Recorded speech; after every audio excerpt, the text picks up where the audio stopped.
Dentro dos processos de independência da América Espanhola, nós temos duas grandes fases. E aí, de novo, lembrando que eu estou dando um panorama geral para você entender.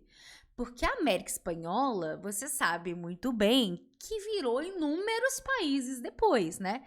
Então, se a gente fosse discutir cada caso em particular, a gente ficaria aqui dias, não é mesmo? Então, eu vou te dar um panorama geral, vou te dar alguns casos particulares também, combinado?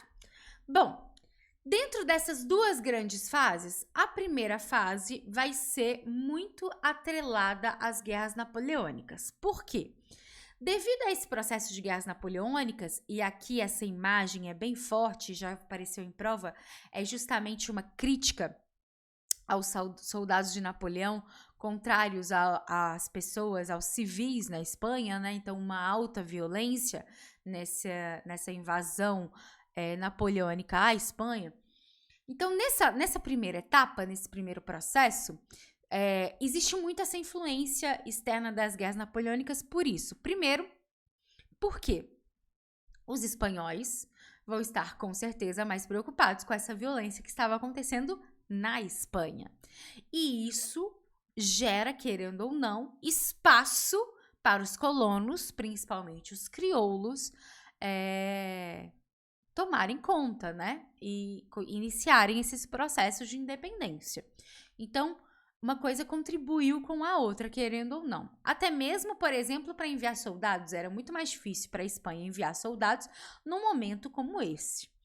Então, os cabildos, que antes eram aí os órgãos administrativos e que os chapetones tomavam conta, acabavam se tornando juntas governamentais dos crioulos, né? Então, os crioulos, que são os colonos, né, que são descendentes, mas então nascidos na América Espanhola, vão acabar tendo mais autonomia. Lembrando que o rei não é Fernando VII mais, lembrando das guerras napoleônicas. Então, essa primeira fase tem muita relação com tudo isso. Já a segunda fase vem o retorno do Fernando VII, que é o rei espanhol. E um rei espanhol que não vai aceitar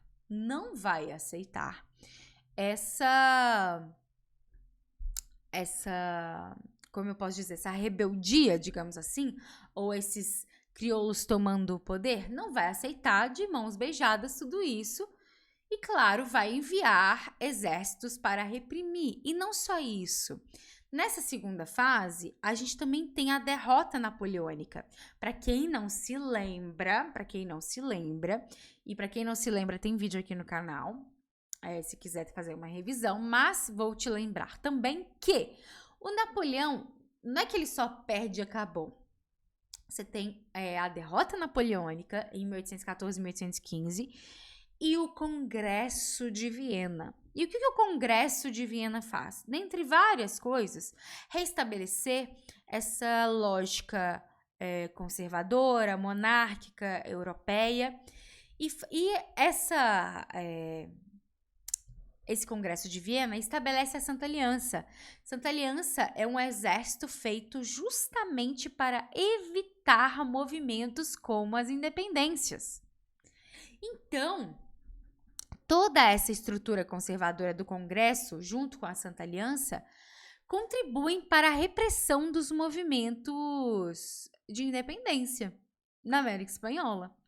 Então, vai ter essa repressão, vai ter auxílio da Santa Aliança, e os colonos acabam tendo auxílio inglês. Então, de um lado, nós temos o retorno do Fernando VII, então o retorno de um rei espanhol.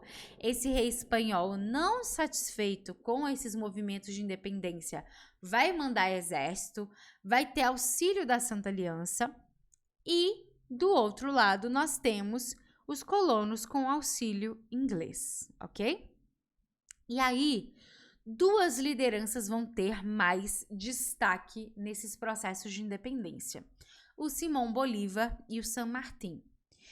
Ambos vão fazer parte da independência de vários desses países, tá?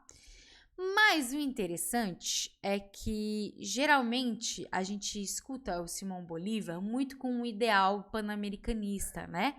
Que ele, na verdade, não queria essa fragmentação toda dos territórios da América Espanhola. Ele queria mais uma união, mais uma nação da América ali, né? América Latina, mais especificamente aqueles que falavam espanhol.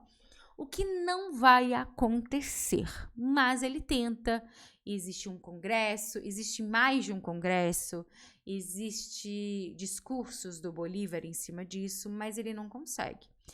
Porém, ele vai ser sim uma liderança importante, ainda mais na libertação de alguns países.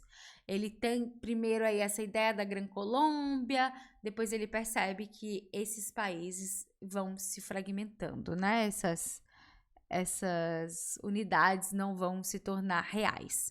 E aí é claro que a gente vai falar sobre casos específicos ainda hoje, tá?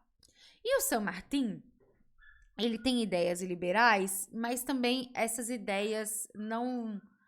Lembrando, gente, como não é um processo homogêneo, ambos vão encontrar dificuldades, ambos vão encontrar diferenças de pensamentos e com isso, por exemplo, o próprio São Martin ele não fica até o final de todos os processos de independência, ele vai para a Europa, né?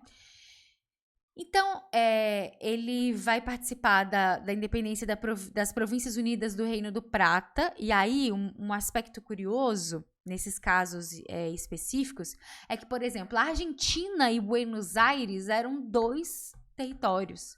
Eram 2 fragmentos, digamos assim, né?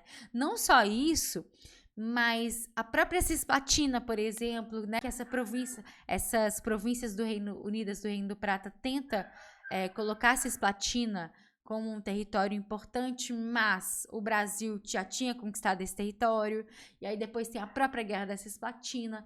Então são vários movimentos acontecendo.